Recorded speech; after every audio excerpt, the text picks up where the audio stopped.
दिल है तुम्हारा एपिसोड 3 पहली मुलाकात। अगली सुबह आध्या की नींद अलार्म की आवाज़ से खुलती है। घड़ी में सुबह के 4:30 बज रहे थे। वो फ्रेश होती है और एक्सरसाइज करने के लिए पास के ही ग्राउंड में चली जाती है। करीब 6 से 7 राउंड लगाने के बाद वो अपने घर वापस आती है और फिर अपनी बालकनी में पुशअप्स, पुलअप्स, क्रंचेस, कई टाइप की एक्सरसाइज करती है। 1 घंटे की अच्छी खासी एक्सरसाइज के बाद वो अपने कमरे में जाते हुए बोलती है, बाकी सब तो यहाँ ठीक है, बस एक पंचिंग बैग की कमी है। इतना कहकर वो शावर लेने के लिए चली जाती है। फिर तैयार होकर शूटिंग लोकेशन के लिए निकल जाती है। उसे पता चला था कि आज रोहिणी नाम की एक बहुत बड़ी मूवी के लिए स्टंट डबल का ऑडिशन है। आज भी उसने एक ब्लैक कलर की जीन्स और जैकेट पहन रखा था और अपने बालों को एक पोनी टेल में बांध रखा था। वो बहुत ही ब्यूटीफुल और एलिगेंट लग रही थी। ऑडिशन के लिए वहाँ उसके अलावा 2 और लड़कियाँ आई थीं, जिनमें से एक न्यू कमर थी और दूसरी 2 से 3 सालों से इंडस्ट्री में काम कर रही थी। उसका नाम प्रीता था। प्रीता इंडस्ट्री में एज अ स्टंट डबल काफ़ी फेमस थी। उनका ऑडिशन डायरेक्टर प्रताप धवन लेने वाले थे, जो कि काफ़ी सख्त और प्रोफेशनल डायरेक्टर माने जाते हैं। उन तीनों को जहाँ उनका ऑडिशन होना था वहीं पर वेट करने के लिए बोला जाता है। कुछ 15 से 20 मिनट बाद करीब 45 से 50 वर्षीय इंसान वहां आते हैं। उनके बाल हल्के सफ़ेद लग रहे थे, जो उनकी उम्र को दर्शाते थे और साथ ही उनके जीवन के तजुर्बे को भी। वो इस उम्र में भी बिल्कुल फिट हैं और उनके चेहरे के भाव, उनके आसपास का ऑरा सब आम लोगों से बहुत ही अलग है। वो एक प्रभावशाली व्यक्ति हैं। वो आते हैं, उनका असिस्टेंट आगे आकर उनको बताना शुरू करता है, डायरेक्टर प्रताप, ये 3 लड़कियां हैं। डायरेक्टर अपना हाथ ऊपर करते हैं और उसे रुकने का इशारा करते हैं। असिस्टेंट तुरंत चुप हो जाता है। डायरेक्टर आगे जाते हैं और इन तीनों लड़कियों से बात करते हैं। आप तीनों यहाँ मेरे फिल्म के ऑडिशन के लिए आई हैं। आपको ज़रूर पता होगा कि यह एक फ़ाइट सीन के लिए है। यहाँ कोई नॉर्मल फाइटिंग की बात नहीं हो रही है। हमने एक अच्छी तरीके से मार्शल आर्ट्स ट्रेंड व्यक्ति की ज़रूरत है और शूटिंग के दौरान हल्की फुल्की चोटें भी लग सकती हैं, तो आपको पहले से ही तैयार रहना होगा। मैं बाद में ज़्यादा ड्रामा नहीं चाहता हूँ। अगर आप लोग मेरी बात से सहमत हैं तो आइए सीन के लिए ऑडिशन शुरू करते हैं। तीनों ही लड़कियां हाँ में अपना सर हिलाती हैं और आगे आ जाती हैं। डायरेक्टर अपने असिस्टेंट से कहते हैं, दीप को बुलाओ। दीप फिल्म इंडस्ट्री में एक बहुत ही जाना माना नाम है, स्पेशली विलन के रोल्स में। वह करीब 10 सालों से फिल्म इंडस्ट्री में काम कर रहा है और लाखों लड़कियां उसकी दीवानी हैं। थोड़ी देर में वहाँ एक 30 वर्षीय इंसान आता है और आकर के डायरेक्टर को हाई फाई देते हुए कहता है, यो प्रीता। डायरेक्टर प्रतीक उसे घूर कर देखते हैं। दीप को भी एहसास होता है उसने शायद गलत टाइम पर मजाक किया। वह एकदम से चुप हो जाता है। दीप दिखने में काफ़ी हैंडसम और एक चुलबुली मिजाज का व्यक्ति है। डायरेक्टर तीनों की तरफ देखकर कहते हैं, यह दीप है जो इस मूवी में विलन का रोल प्ले करेंगे और आपको इन्हीं के साथ ये फाइटिंग सीन परफॉर्म करना है। मुझे नहीं लगता आपको मुझे यह बात बताने की ज़रूरत है कि यह बहुत ही अच्छी तरीके से मार्शल आर्ट्स में ट्रेंड है। आपको इन्हीं के साथ यह सीन परफॉर्म करना है और फाइटिंग को देखकर ऐसा लगना चाहिए कि आप दोनों एक दूसरे को बराबर की टक्कर दे रहे हैं, इसलिए आपको भी बहुत ही अच्छी तरीके से परफॉर्म करना होगा। डायरेक्टर उन तीनों को सीन समझाते हैं और कहते हैं, जो मुझे बेस्ट लगेगा उसे चूज़ किया जाएगा। पहले दोनों लड़कियों का ऑडिशन हुआ। प्रीता का परफॉर्मेंस काफ़ी अच्छा था। न्यू कमर वाली लड़की कुछ खास अच्छा परफॉर्म नहीं कर पाई। अब हम बात करें आध्या की, तो फर्स्ट एपिसोड में आप देख ही चुके हैं कि वह फाइटिंग में काफ़ी अच्छी है। सीन की शुरुआत होती है। आध्या दूसरी तरफ से दौड़ते हुए आती है और दीप से टकरा जाती है, लेकिन बिना यह ध्यान दिए कि वो किससे टकराई है, वह उसे क्रॉस करके आगे जाने की कोशिश करती है, लेकिन दीप उसे रोकते हुए कहता है, लगता है कुछ ज़्यादा ही जल्दी में हैं आप। यह आवाज़ सुनकर आध्या के चेहरे के एक्सप्रेशंस चेंज होने लगते हैं और उसके चेहरे पर एक गुस्सा आने लगता है। वह अपने पीछे देखती है और उस इंसान का चेहरा देखकर वो अपने हाथों की मुट्ठियाँ कस लेती है और एक जोरदार मुक्का उसके चेहरे पर दे मारती है। मुक्के के लिए दीप बिल्कुल भी तैयार नहीं होता और कुछ कदम पीछे हो जाता है और उसे एक लड़की से घूसा खाकर के बहुत ही ज़्यादा गुस्सा आता है और ये उसके चेहरे पर साफ दिखाई दे रहा था। फिर वो एक ज़ोरदार किक एक आध्या के पेट में मारता है और वह दूर जाकर गिरती है। फिर आध्या दोगुनी तेज़ी से उसके पास आती है और अपने एक पैर को दीप के दूसरे पैर में फंसाते हुए एक हाथ से उसके हाथ को क्रॉस करती है और बहुत ही शानदार तरीके से उसे ज़मीन पर पटक देती है। फिर दीप उठता है और फिर इसी तरह ये फाइटिंग का सिलसिला 2 से 3 मिनट तक चलता रहता है। जल्दी ही सीन कंप्लीट हो जाता है, लेकिन इस सीन की शूटिंग में उसकी परफॉर्मेंस देखकर डायरेक्टर और दीप दोनों हैरान थे और साथ ही वो दोनों लड़कियां भी। उन्हें समझ में आ गया था कि यहाँ उनका कोई चांस नहीं है। डायरेक्टर भी बहुत खुश होते हैं। दीप कहता है, तुमने भी मार्शल आर्ट्स या फिर किसी और फाइटिंग स्टाइल की बहुत अच्छी खासी ट्रेनिंग ले रखी है ना? ओ माय गॉड, मैंने बिल्कुल भी एक्सपेक्ट नहीं किया था। तुम्हारा परफॉर्मेंस बहुत ही अच्छा था। अब तो मुझे ऐसा लग रहा है कि मुझे ही तुमसे काफ़ी कुछ सीखने को मिलने वाला है। यार, यू आर रियली अमेजिंग। क्यों प्रीतो, तू क्या कहता है?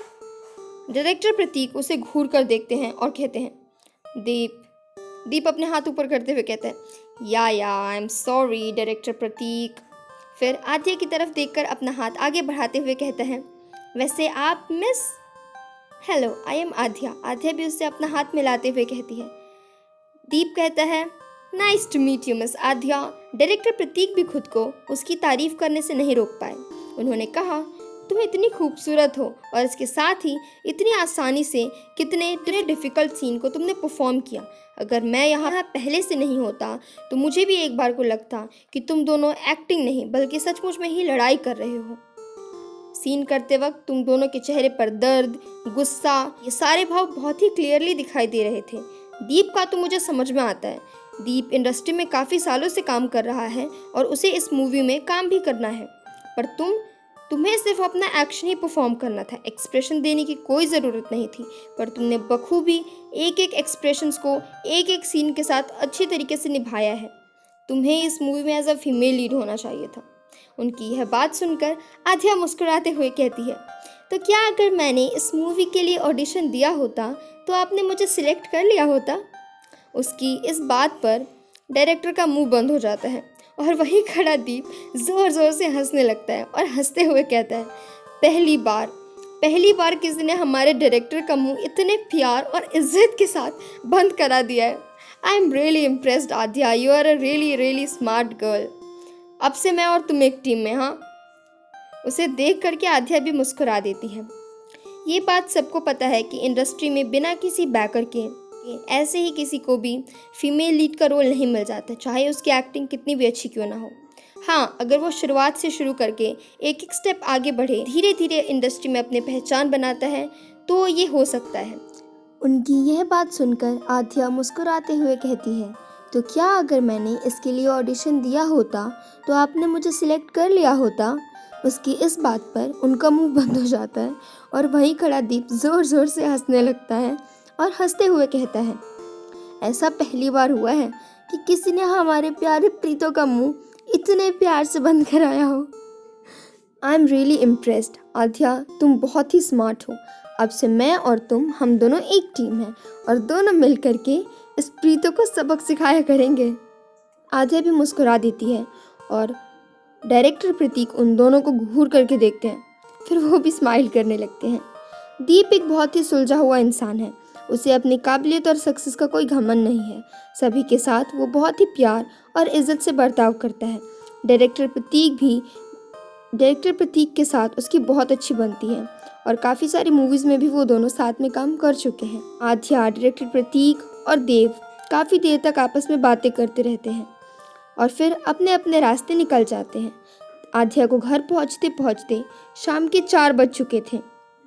वो अंदर जाती है, अपना बैग वहीं सोफे पर फेंक देती है, जैकेट निकाल कर भी वहीं फेंक देती है और दूसरे साइड बैठ जाती है। वो सचमुच आज के दिन काफ़ी थक गई थी। थोड़ी देर रेस्ट करने के बाद वो उठती है और शावर लेने के लिए चली जाती है। शावर लेकर के वो बाथरूम पहन ही रही होती है कि तभी उसके दरवाजे की डोरबेल बजती है। डोरबेल की आवाज़ सुन करके वो थोड़ी कंफ्यूज होती है कि आखिर यहाँ पर उससे मिलने कौन आया होगा, और अगर ये उससे मिलने नहीं आया है तो उसकी फ्रेंड को तो यहाँ से गए हुए 5 से 6 महीने हो चुके हैं, और अगर कोई उससे मिलने आएगा तो एक बार उसे कांटेक्ट तो ज़रूर ही करेगा। तो उससे मिलने तो नहीं आया होगा, पर आध्या को भी यहाँ पर शिफ्ट हुए कुछ ही दिन हुए हैं, तो उससे भी मिलने कौन आ सकता है। वह बाहर आती है और अपने बालों को टॉवल से सुखाने लगती है, लेकिन इतनी ही देर में डोरबेल 5 से 6 बार और बज जाती है। अब आध्या इससे इरिटेट हो रही थी। वो बाल सुखाते हुए ही डाइनिंग हॉल में चली जाती है और दूसरे साइड के सोफे पर, जहाँ उसका कोई सामान नहीं रखा था, वहाँ गीले टॉवल को फेंक देती है। अभी भी आध्या के बालों से पानी टपक रहा था और शावर लेकर के आने की वजह से उसकी स्किन बहुत ही पिंक पिंक सी दिख रही थी। उसकी भीगी भीगी पलकें, वो सचमुच बहुत ज़्यादा खूबसूरत लग रही थी।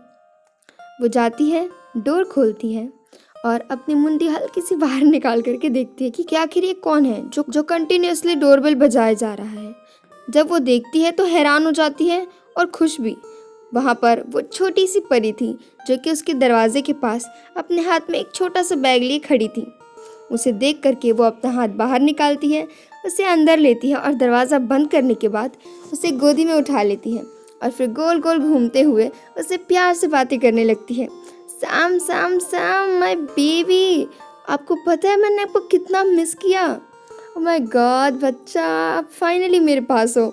और फिर उसके दोनों चीक्स पर किस करती है। सैम भी उसको देखकर सब कुछ भूलकर बस मुस्कुरा ही जा रही थी। आध्या ने जैसे सैम को गोद में उठा रखा था, सैम को थोड़ी गुदगुदी हो रही थी और वो हंसे जा रही थी। उसको हंसते हुए देखकर आध्या को भी समझ में आ रहा था कि उसे बहुत जल्दी गुदगुदी होती है और वो भी उससे और परेशान करते हुए हंसे जा रही थी। दोनों हंसते खिलखिलाते हुए जाकर सोफे पर बैठ जाते हैं। तभी आध्या को ख्याल आता है कि सैम यहाँ अकेली तो नहीं आ सकती। वह उससे पूछती है, सैम आप यहाँ किसके साथ आए हो? तभी समायरा को याद आता है कि उसके बगल में कोई और भी था जिसे पूरी तरह से इग्नोर किया गया था। वो उनके बारे में सोचकर अजीब सा मुंह बना लेती है और फिर बताती है, दीदी मैं यहाँ डैड के साथ आई हूँ, वह बाहर मेरे साथ ही तो खड़े थे, क्या आपने उन्हें नहीं देखा? उसकी यह बात सुनकर आध्या उसे जवाब देती है, नहीं मुझे तो सिर्फ आप ही दिखे थे। फिर समायरा कहती है, ओह माय गॉड, अब तो हम गए, डैड पक्का बहुत गुस्सा होंगे। आध्या उसकी ये बात सुनकर उसके सर पर प्यार से हाथ फेरती है और कहती है, कोई गुस्सा नहीं होगा, तुम 2 मिनट रुको, मैं भी कपड़े चेंज करके आती हूँ, फिर हम डैड को भी अंदर बुला लेंगे। वो जल्दी से अपने रूम में जाती है और बाथरूम चेंज करके एक लोअर और टी शर्ट पहन लेती है। उसकी टी शर्ट पर मिक्की माउस का एक प्यारा सा कार्टून बना हुआ था।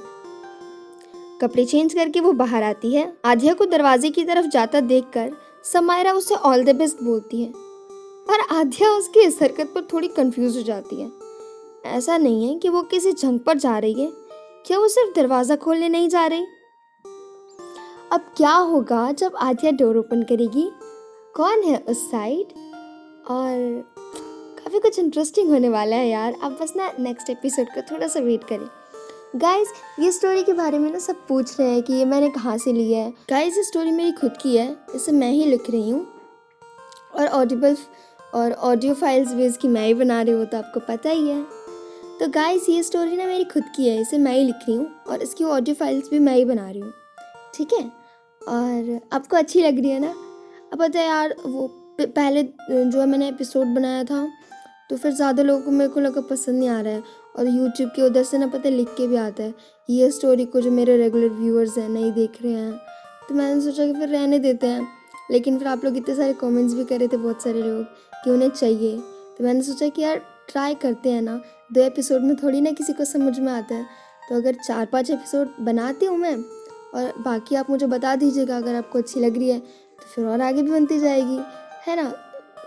It's all depends on you guys, क्योंकि ना मेरे को तो सुनना नहीं है, मैं तो लिख रही हूँ और मुझे तो मेरा काम अच्छा ही लगेगा, बट सब कुछ तो आप लोगों पे डिपेंड करता है कि आपको वो कितना पसंद आया। Okay, thank you.